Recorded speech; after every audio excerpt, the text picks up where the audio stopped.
Hello and welcome to FPL Mate, your best mate for fantasy Premier League content for the 2020-21 season. My name is Dan and today, I wasn't planning on making a video today. I was going to take the day off, watch some football, but I couldn't resist getting stuck in with some more FPL stuff. I really couldn't resist it because, of course, we've got a double game week announcement. A double game week is going to be happening in game week 19 and we're also going to be having a blank game week in game week 18 because of the winter break. So basically what I've come up with for you guys, I've been spending a little bit of time on this, is a little strategy that is guaranteed. I don't want to say guaranteed, but it's really likely to give you a huge competitive advantage over everyone who is not using this strategy. So this is going to be really useful to you if you want to jump up in your mini leagues, if you want to, improve your overall rank. This is going to be really helpful for you guys. And I've tried to explain it. I've made some graphics and stuff. I'm going to try and explain it in the simplest way I possibly can, so anyone can understand it. And you should just be able to understand fully what's going on here, why everything is happening. And yeah, you'll understand the strategy and it will help you improve as well, hopefully. So hopefully you like what you see today. If you do like what you see today, please do give a big thumbs up on the video. Really helpful for my channel. So thank you so much for those of you who are continuing to like the videos. Really appreciate that. And of course, if you're new around here, please do consider subscribing as well as we march on to 50,000 subscribers. So first of all, I do want to give a brief explanation a little bit about what a double game week is, because I know a lot of you guys will know you played FPL many years before. But we'll just whiz through it anyway. So a double game week is when a team plays twice during one game week. Now, there can only be 38 game weeks in an FPL season. So when a team misses a game during one of these game weeks, so for example, when Manchester United and Manchester City, they didn't play in game week 1, did they? So this means that the game in hand has to be jammed in somewhere into another game week. And therefore, the team will play twice in that game week, where the game in hand has been jammed into that game week. So, and that's what we call a double game week for that team. So for Manchester United and Manchester City, because they missed game week 1, their game's got to go in somewhere, which means they're going to have double game weeks at some point or another. Now, that's not exactly this double game week, but we'll move on to that in a second. But double game weeks, they're just fantastic because any player who is playing twice in one game week essentially has double the chance to score points. 180 minutes of football to score goals, get assists, clean sheets, rather than the usual 90. This makes double game weeks players fantastic to get in your team, even better to captain, and they're the perfect opportunity to use your chips as well. For example, using your triple captain chip on a player that plays twice in one game week doubles your chance of having a successful triple captain, right? So hopefully you're following me by now. So let's explain what's going on with this double game week. So this upcoming double game week in game week 19 is due to the winter break that the Premier League teams had. Which has meant that sort of some fixtures have been moved around. Now, hopefully I can try and explain this a little bit better with this graphic that I've made today. You can see it's split into two parts because I couldn't really fit all teams in horizontally, but hopefully it still makes sense. So at the top you can see the first two rows of teams. That's who they're going to be playing in the game week 18. That's the game week 18. All of the teams who they play against horizontally, right, like that. And then at the bottom, we've got all the two rows of teams and who they play in game week 19. Now, I've also coloured the fixtures based on their difficulty. Red for hard fixture, grey for medium, and green for easy fixture. I think most people will get that. And then also, capital letters means it's a home game, and if I've done the name of the opposition in lowercase, that means it's an away game. So yeah, hopefully that all makes sense so far. So this is where we start moving things around. So because the winter break comes at different times for different teams, half of these teams will have their normal fixtures from game week 18, but however, the other half of teams, they're going to have their fixtures moved from game week 18 to game week 19. So let's move those relevant fixtures to game week 19 so you can see exactly which games will be played during which game week. So this is going to be how it's played out. Those are going to be the game week 18 fixtures, and those are going to be the game week 19 fixtures. At the bottom you can see I've got blank game week 18 at the top, double game week now at the 19 at the bottom there.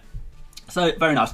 Now on the face of it, every team, they're still playing the exact same amount of matches. All they've done is move them around. So why does it matter? Well, we can take advantage of this situation by minimising the amount of players who will be missing from game week 18. So players from Chelsea, Liverpool, United, for example. Since none of those guys are going to be playing in game week 18, we don't want them in our teams for game week 18, right? And then we want to maximise the amount of players that play twice in game week 19, which means we want to bring in players from Chelsea, from Liverpool, from United, etc, etc. All of which should get pretty nice scores. But if you want to do this, it basically means you want to field a totally different lineup in game week 18 to the one you want to field in game week 19. So how are we going to do that? Well, there is only one way to do this realistically. Well, one really, really simple, easy way that I think is the most useful and effective way. And that's going to be using the free hit chip in one of these game weeks. So that's kind of what we want to do here.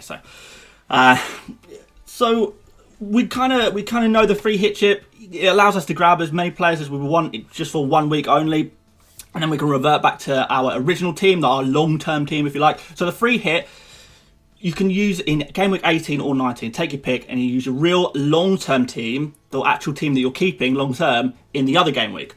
So one of these game weeks is your free hit team. The other game week is your normal team. So that's all the way you can create essentially 2 teams on one account to take advantage of having completely different teams for each of these game weeks. Now, the way I kind of look at it is that, to me personally, there are far more players that I would like to have long-term in my team that look really good in game week 19. And the players that play in game week 18, there aren't too many players that I'd want to have long-term. Therefore, it makes sense to me to use the free hit chip in game week 18, so have a temporary team in game week 18 and focus all my attention on my long-term team being really good for game week 19. So that's going to be the basis of this strategy to maximise your points here over these 2 game weeks. Free hit in blank game week 18. You might want to think you'd rather save your free hit to use it more aggressively. I know some people like to use their free hit in different ways, but I think this blank game week, with half of all teams not playing, this is going to most likely be the biggest obstacle you face this FPL season. It's huge. This is the one we want to get by. People not optimizing a strategy are going to drop in rank over this run of fixtures because it's just so awkward and difficult. And the free hit helps us bypass that. Although you might not get a massive explosive free hit score, what you'll do is you will make up for the loss of points that you ordinarily would have should you try and field a normal team in both game weeks and just get an average score for both. Really can boost yourself there. So it's going to be a really big obstacle. I think the free hit here is just the safe way to basically be able to ignore this horrible game week and focus all of your attention on building a good game week 19 team. So that's exactly what we're going to be doing. That's exactly what I'm going to be doing. Focusing all of my transfers on bringing in players that play twice in game week 19 and using the free hit to completely ignore. It may as well it doesn't exist. Completely ignore game week 18. Put it at this big obstacle. Let's just put it aside of my mind. It doesn't matter. It's gone. It's gone. Everyone else who is not optimizing this strategy, they can deal with this obstacle. But us guys, we're just going to be moving that obstacle out the way as if it was nothing. Just like we're the strongest man in the world, just moving that boulder to the side, getting past it like it's nothing. And that's exactly what we're going to be doing. So, so I won't talk about game week 18 free hit team right now, as we don't actually need to decide on the exact players right now. But looking at these teams and these fixtures you can see here, you probably want to go triple City, triple Spurs. Maybe you've got Callum Wilson against Sheffield United for Newcastle there. Maybe you go for some Wolves players, some Everton's players. There's loads of options, but I promise you guys I will talk about that properly nearer the time. Because I don't want to talk about more of the stuff we need to focus on now. So basically, the way this strategy is going to work is the earlier you get in there, the earlier you decide, you lock in, you decide you're definitely going to use this strategy, the earlier you do that, the better this strategy is going to work for you.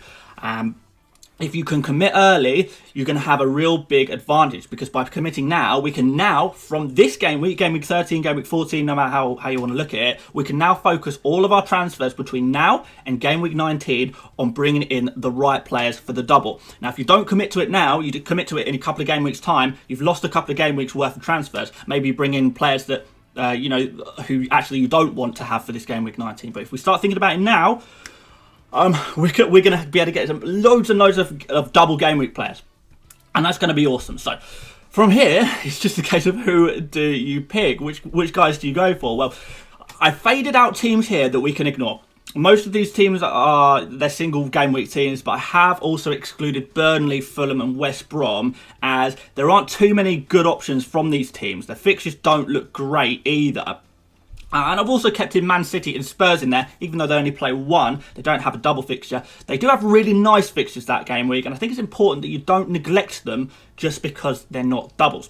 Now remember, you will be keeping these players beyond game week 19, so they have to be players you actually like and you actually want to keep them for more than just one game week. So that's another reason where maybe we don't look at Burnley, Fulham, West Brom as well, and why we make sure we don't forget about Man City and Spurs, because these are long-term picks, remember, because this is your main team that we're going to be using in game week 19 to attack this double. So yes, you can see the types of teams you could be targeting immediately, but there are a few teams that actually stand out to me a little bit more. Now those teams are Chelsea, Leeds, Liverpool, Southampton and West Ham. I think these are the teams you should be making an actual proper effort to get these players into your teams right now for the next several game weeks. If you're going with this strategy, I mean, anyway. So from then, which players from these teams? Which players are we going to pick from each of these teams? It was kind of difficult. So Chelsea is a little bit risky. You could take a risk. You go for a risk like Pulisic or like, you know, Werner or someone like that. I'm not fully convinced by this, but I definitely would make sure you have a defender for this double game week. I think having a Chilwell or a Zuma in your team, potential for 2 clean sheets. Obviously, with Chilwell, you've got potential for assists. Zuma, maybe you've got potential for a headed goal or something like that. You could easily see a Chelsea defender getting 10 plus points over this. Over these fixtures, so that's really nice. Maybe even if one clean sheet gives you a minimum of 8 points across those 2 games, so that's going to be really, really nice. Obviously, defenders really nailed on as well, so you expect them to be playing both games in 1 week, which could be quite nice. Then Leeds, really the only player from Leeds I would be looking at is Bamford. I guess you could go for Klitsch. I mean, if you want to make a goalkeeper transfer, I probably wouldn't recommend it, but you could potentially go for Meslier.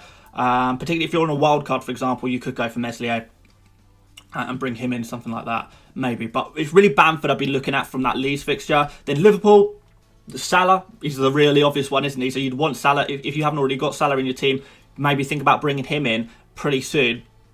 And then maybe you could go, if you wanted to go for a defender, I'd probably go for Robertson as well there. It could be quite nice. You'd probably say Robertson gets a clean sheet, maybe against Burnley. Good chance of it happening against Manchester United as well. You never know. You could get 2 clean sheets there. Very, very possibly. And then, of course, Robertson always has that potential for those attacking returns as well. So very nice there. And we've got Southampton. Ings, probably top of most people's transfer lists for Southampton, but he is quite expensive. I do think Adams is reasonable cover for that. You go for Ward-Prowse if you fancy that, a nice cheap midfielder. Walker-Peters is a player that I have in my team, who I definitely want for this double game week. He's definitely a player that I want to make sure that I keep him. Was actually kind of considering taking him out of my team. But actually, now I've seen these double game weeks, I definitely want to keep him in my team, for sure. And then, you know, if you've got McCarthy in goal, that could be really useful for you to have in your team as well. I know a lot of you guys will have McCarthy in goal, and he's going to get the double. So that's nice and easy. You'll have McCarthy for the double. You're using a free hit in game week 18, so you can take McCarthy out for 1 week only in game week 18, and then have him for the double in game week 19, which is going to be really nice.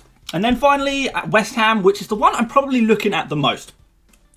So, for West Ham players, I've spoken a little bit about it before, but I really like the look of Antonio. I think he's a really, really good player. And when he's back, and you know, this is in a month's time, so we'd expect Antonio's probably back fully fit by this point.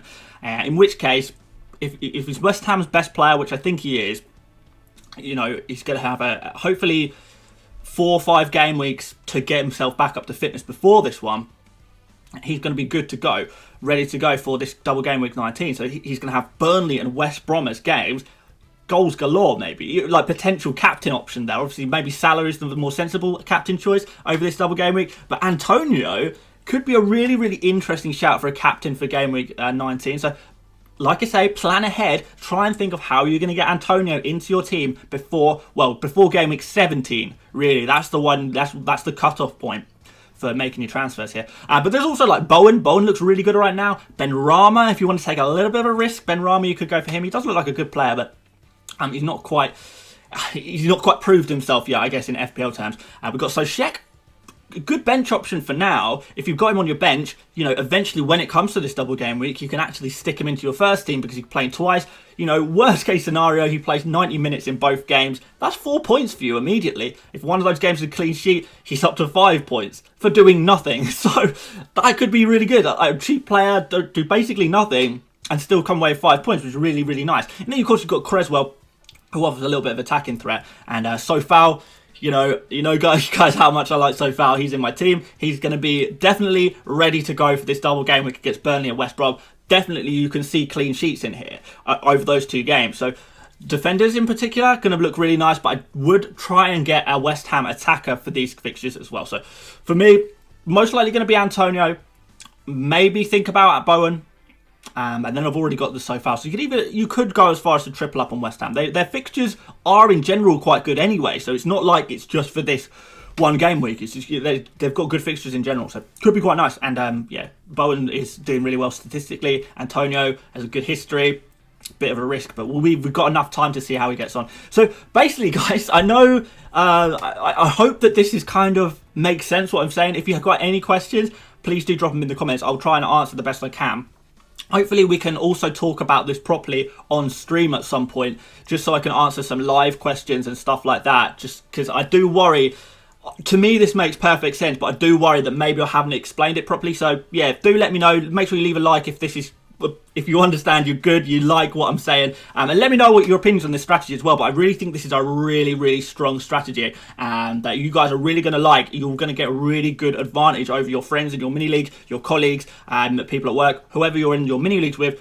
If they don't use a strategy like this, you're gonna see yourself soar above them in rank. I truly believe that. I truly do. So yeah, thank you so much for watching, guys. That is the end of the video. We are going to be back to normal videos tomorrow, starting with some buy, sell, keeps, voids.